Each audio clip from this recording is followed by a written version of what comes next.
Hey guys, this is video log number 3. If you missed my last one, it was on a blog I called Fulfillment 2 because I had written one before. So that was what it was called. You can find it on YouTube or you can find it on my Facebook page. This one, I want to recap a blog I wrote back in March, I think, of this year, and it's called Sticking to Our Calling. I had been reading in the last chapter of John, and Jesus already had risen from the grave, and he'd already appeared to his disciples, and then he had a few other things to do before he went back to heaven, and so he was doing those things, and the disciples just kind of were so excited, but were a little bit at a loss of what to do. And so Peter suggests, or he just says, I'm going to go fishing, and all the disciples says, well, yeah, we'll go with you. So that's what they do, and that's when the story happens. They fish all night, and they don't catch any fish, and then Jesus finds them on the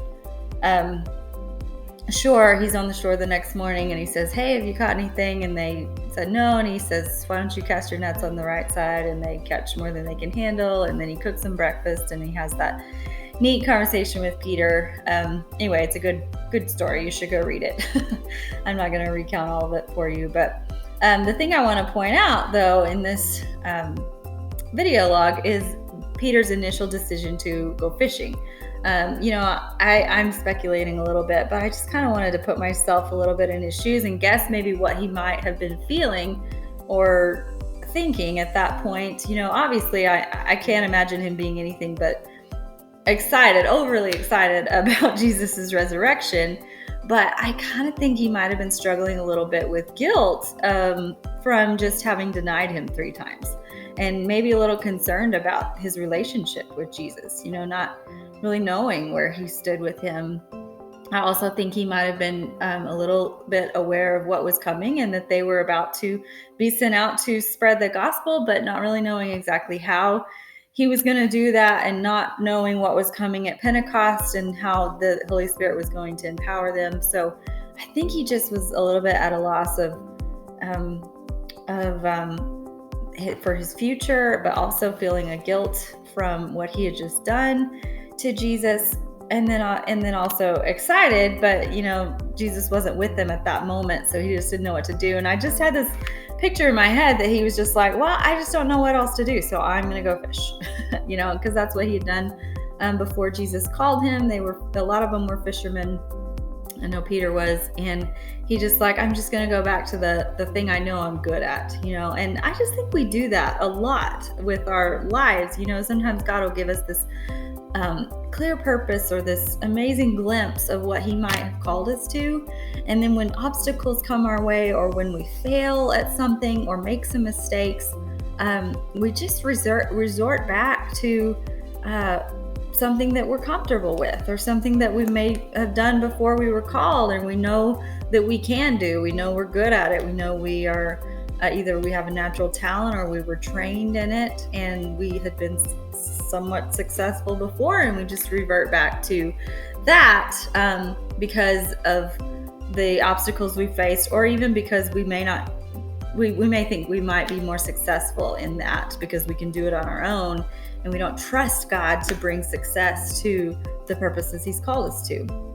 Another thing that I noticed about that was just that he actually went back to something that was a little bit similar to what God had called him to. When Jesus called them to be disciples, he said, you're fishers of fish right now. I'm going to make you fishers of men, and so for Peter to revert back to fishing for fish was a little bit similar still in being fishers of men. Obviously, it's very different, and Peter knew that difference. But for the sake of applying it to maybe my life, I think sometimes I can easily get so blinded by the obstacles I face, or something Satan puts in my way of my purpose, that I can resort back to something that looks a little bit like my purpose, or a little bit like what I know God's called me to, but still a lot more comfortable and a lot more in my control, and something that is not my purpose, but that may look like it. And maybe because of what I've just been through, or the mistakes I've made, or the obstacles I've faced, I'm so blinded that I actually can't always see that it's not my purpose because it looks somewhat similar.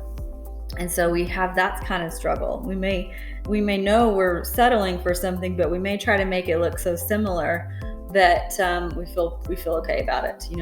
Another thing I noticed was just the impact Peter had. He was obviously a leader among the disciples, and when he just said, "Hey, I'm going to go fish," everybody else said, "Okay, we'll go with you." And I think we just need to keep that in mind, that when we settle for something less than our purpose, we're not just ignoring maybe the people that we are actually called to reach out to in our purpose, but we are setting an example for those around us to also settle for something less than their purpose. And we may not realize like how much of an impact we have when we do not step into our calling. And it's just neat. I know I kind of was laughing at the story, but it's just neat for Jesus to, in that story, to so graciously come along the next morning and say, "Hey, are you having any luck?" And then he blesses them in that. But he was, and I'm still kind of paraphrasing, but I feel like he was graciously, but also kind of bluntly saying, "Peter, don't you know that by now that you can't do anything without my power?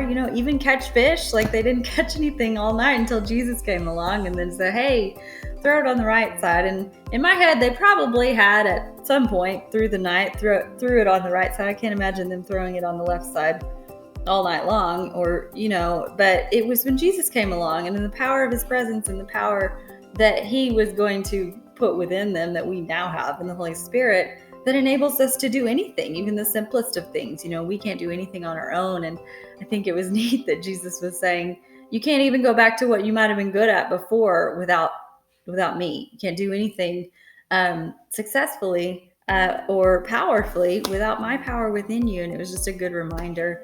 And then just for Jesus to have that sweet conversation with him about saying, "Peter, do you love me? Peter, do you love me? Peter, do you love me? Feed my sheep, feed my sheep, feed my sheep." And I think more than anything, he was showing Peter that yes, he had forgiven him for denying. It was like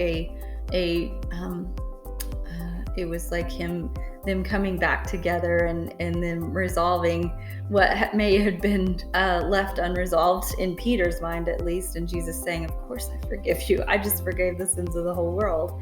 But then also saying, "But here's your purpose again. Let me remind you again that my purpose for you is to feed my sheep. And I am empowering you to do it, and I'm calling you to do it, and I'm calling you to stick to it no matter what happens, or no matter even if you make mistakes." That's where my blood comes in to the picture, to forgive you of those mistakes. And even when obstacles come your way, my power is there to allow you to persevere, because I will bring success for what I have called you to. So stick to it. So I hope that's just encouraging to you. I also hope it allows you to maybe pray and question your life and ask the Lord, is there something that I've reverted back to what I'm comfortable with? Is there an area of my life where I've settled for something less than what you're calling me to, less than my purpose? And why am I doing that? Is it because of fear, or is it because of guilt over some of my mistakes, or is it because of lack of trust that you'll bring success to that purpose? Ask God what the reasons are, and ask him to allow you to stick to the calling, and not even be blinded to go back to something that looks like your calling, but that isn't. So allow God to show you those areas that you may have settled in, but also to give you the wisdom to know what you're calling in and the power to stick to it. So have a great week, and I will see you in a couple weeks.